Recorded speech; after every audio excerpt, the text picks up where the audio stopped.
ఓం మహాగణాధిపతయే నమ. ఓం గురుభ్యో నమ. ఓం శ్రీమాత్రే నమ. పరమేశ్వర స్వరూపమైనటువంటి జ్యోతిష, వాస్తు మరియు ఇతర అనేకమైనటువంటి శాస్త్రములను మనకు అందించినటువంటి మహర్షులకి నమస్కారం. హయగ్రీవ హయగ్రీవ హయగ్రీవేతియో వదేత్తస్య నిస్సరతే వాణి జహ్నుకన్యా ప్రవాహవత్.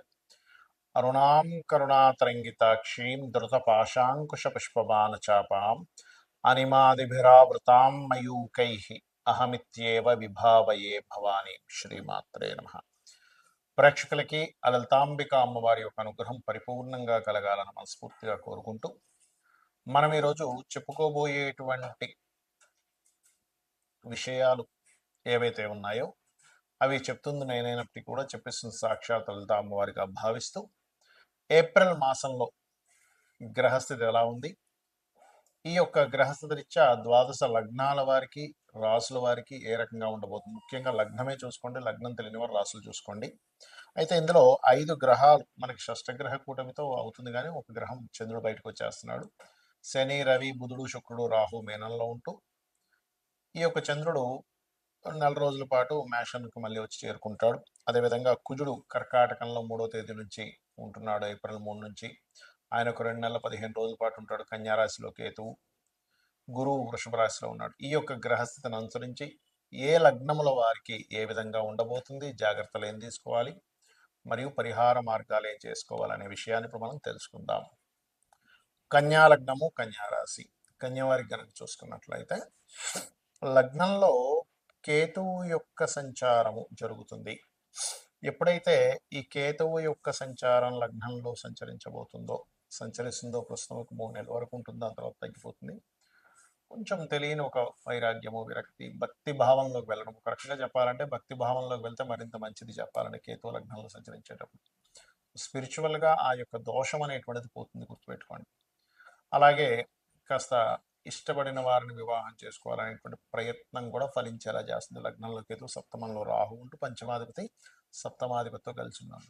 అలాగే మరొక విషయం ఏంటంటే లాభంలో కుజుడు ఎప్పుడైతే నీచబడ్డాడో కొన్నిసార్లు ఏదో ఆకస్మికంగా కొంత సహోదర వర్గంతో కొంత గొడవలు, లేదా సహోదర వర్గాన్ని కాస్త వాహనాల మీద వెళ్ళేటప్పుడు జాగ్రత్తగా ఉండమని చెప్పాలి. లేదా మీరు కూడా కాస్త వాహనాల మీద వెళ్ళేటప్పుడు కొంచెం జాగ్రత్తగా ఉండాలి. అయితే ఇందులో వ్యాపార లాభాలకు సంబంధించిన విషయంలో ఒక్కోసారి మనం తీసుకునే నిర్ణయాలు బాగా కలిసి వస్తాయి, కొన్నిసార్లు ఇబ్బందికరమైన వాతావరణాన్ని ఇస్తుంది. అందులో ముఖ్యంగా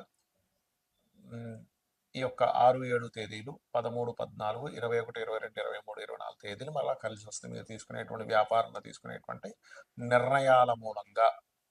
అదేవిధంగా కాస్త భూమికి సంబంధించినటువంటి పత్రాల మీద, సంబంధించిన పత్రాలను కుదవబెట్టి డబ్బులు తెచ్చుకునేటువంటి విషయాల్లో సంతకాలు చేసేటప్పుడు మరింత జాగ్రత్తగా ఉండండి.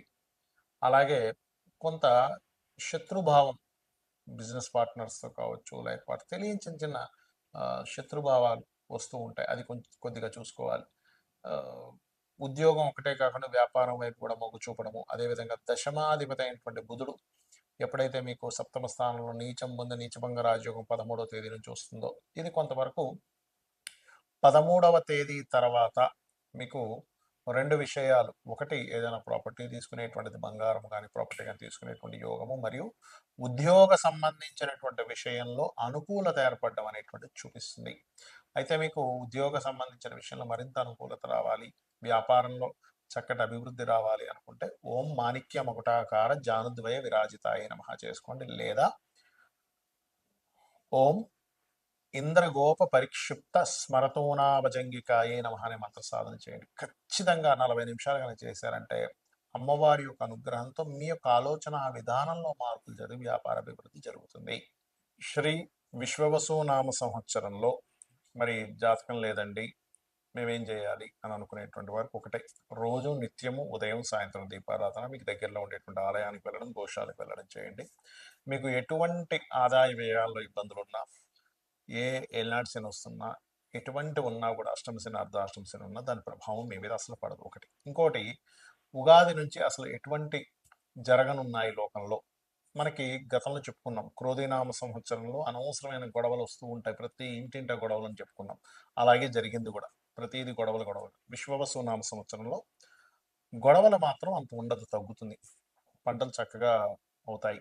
అదేవిధంగా అన్ని శుభాలు జరుగుతాయి. కాపోతే ఒక గొడవ మాత్రం కొత్తగా ప్రారంభం కానుంది విశ్వవసునామ సంవత్సరం నుంచి. అదేమిటి అంటే మనకెలా అయితే జీహాద్ అని ఎలా ఉందో అలాగే విధంగా విహాద్ అని, షాహాద్ అని, సాహాద్ అని కొత్తగా స్టార్ట్ అవుతాయి. అంటే ఏమిటంటే విహాద్ అంటే మేము వైష్ణవులము, షాహాద్ అంటే మేము శాక్తీయులము, సాహాద్ అంటే మేము శివారాధకులము అని అనుకుంటూ కొంతమంది, అందరూ అని నేను చెప్పట్లేదు. ఎందుకంటే ఒకే పరమాత్మ రకరకాల రూపాల్లో ఉంది అనేటువంటి పరిపూర్ణ జ్ఞానం ఉన్న వాళ్ళు మరొక పద్ధతిని పాటించే వాళ్ళు శైవారాధకుల్ని కావచ్చు, విష్ణు ఆరాధకుల్ని కావచ్చు, శక్తి ఆరాధకుల్ని కావచ్చు, గానాపత్యుల్ని కావచ్చు. వాళ్ళని గౌరవిస్తారు, వీళ్ళది వీళ్ళు చేసుకుంటూ ఉంటారు, వాళ్ళని కించపరచరు. కానీ ఈ శని భగవానుడు ఎప్పుడైతే మీనరాశిలో సంచరిస్తుంటాడో, మీనంలోకి రాకముందే దీని ప్రభావం స్టార్ట్ అయిపోద్ది. ఒక 2 నెలల ముందు నుంచే, ఏప్రిల్కి ఒక ఫిబ్రవరి మార్చి నుంచి స్టార్ట్ అవుద్ది. అయితే ఈ 2.5 సంవత్సరాలు ఇది కొంచెం ప్రభావం పెరుగుతుంది లోకంలో. ఇది ఒక రకంగా మంచికే అవుతుంది కూడా. ఎందుకు అంటే దీనివల్ల ఒక కనువిప్పు.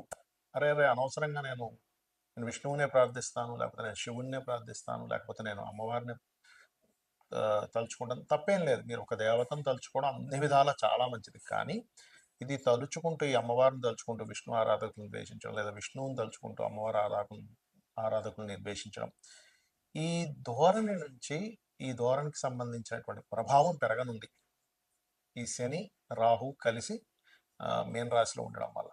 ఇది ఒకటి మాత్రం చాలా పెరుగుతుంది. అలాగే షేర్ మార్కెట్లో చాలా అప్ అండ్ డౌన్స్ రావడము, కొన్ని దేశాలకు ఆర్థిక మాంద్యం రావడం, అకారణంగా వర్షాలు, అలాగే జల సంబంధించినటువంటి ఇబ్బందులు. అంతేగాని చాలామంది ఏమంటున్నారంటే ఏదో కరోనా లాంటి భయంకరమైన వ్యాధులు రాబోతున్నాయి అంటున్నారు. కానీ అలా ఏమీ రాదు, ఏదో చిన్న చిన్న వచ్చిపోతాయి, ఏం టెన్షన్ పడకండి. అలాగే మరొక విషయం ఏంటంటే ఇక్కడ ఒకటే, చాలామంది ఏమండి నాకు మరి జాతకం లేదు అని భయపడుతూ ఉంటారు. ఏమండి నాకు ఏలినాటి శని వస్తుంది. ఒకటే గుర్తుపెట్టుకోండి, ఏలినాటి శని ఎవరికి వచ్చినా, అర్ధాష్టమి శని వచ్చినా, అష్టమి శని వచ్చినా కూడా మిమ్మల్ని అస్సలు పనికి రాకుండా ఎప్పుడూ చేయదు. ఎందుకంటే ఏ గ్రంథంలో అది లేదు. కాబట్టి ఆ యొక్క విషయంలో భయపడకండి. చక్కగా మీరు మీ ఇష్టదైవాన్ని రోజు ఉదయం సాయంత్రం పూజ చేసుకుని ఒక 5-10 నిమిషాలు చక్కగా శ్రద్ధగా భక్తిగా చేసుకోండి. విష్ణువునా, అమ్మవారినా, శివుడినా, గణపతిని ఎవరిని చేసుకున్నా పర్లేదు. అలాగే మరొకటి ఏంటంటే దగ్గరలో ఉండేటువంటి ఆలయాలకు వెళ్ళండి, గోశాలకు వెళ్ళండి. వీటన్నిటితో పాటు పితృదేవత ఆరాధన, పితృదేవతలకు అమావాస్య నాడే స్వయం పాకం ఇవ్వడం, లేనట్లయితే చలివేంద్రాలు మీరు స్థాపించడం, లేకపోతే ఎవరికైనా ఈ పక్షులకి ముఖ్యంగా వేయడం. ఎందుకంటే ఉగాది రోజు ప్రత్యేకంగా మనకి శాస్త్రంలో చెప్పినటువంటిది ఏంటంటే వేపతో చేసినట్టు, వేప చిగురు, వేప పువ్వుతో చేసినటువంటిది ఉగాది పచ్చడి ఖచ్చితంగా తినాలి. దీనివల్ల ఆరోగ్యం కలిసి వస్తుంది అనేటువంటి శాస్త్రం. కాబట్టి ఆ రోజు చక్కగా మనకి నలుగు పెట్టుకొని, నూనె రాసుకొని, నువ్వుల నూనె రాసుకొని నలుగు పెట్టుకొని స్నానం చేసి ఉదయమే ఇంట్లో దీపారాధన, దేవారాధన చేసుకుని ఆలయానికి వెళ్ళొచ్చి చక్కగా మీరు ఆ రోజు నుంచి కొన్ని నియమ నిబంధనలు, నేను ఈ రోజు నుంచి ఈ అలవాట్ల నుంచి దూరంగా ఉంటాను, ఖచ్చితంగా నేను దూరంగా ఉంటానని చెప్పి అనుకుంటే ఏమవుతుందంటే అక్కడి నుంచి మీ జీవితం అనేటువంటిది మారుతుంది. అమ్మవారి యొక్క అనుగ్రహం పరిపూర్ణంగా మీ అందరికీ కలగాలని మరోసారి మనస్ఫూర్తిగా కోరుకుంటూ శ్రీమాత్రే నమః.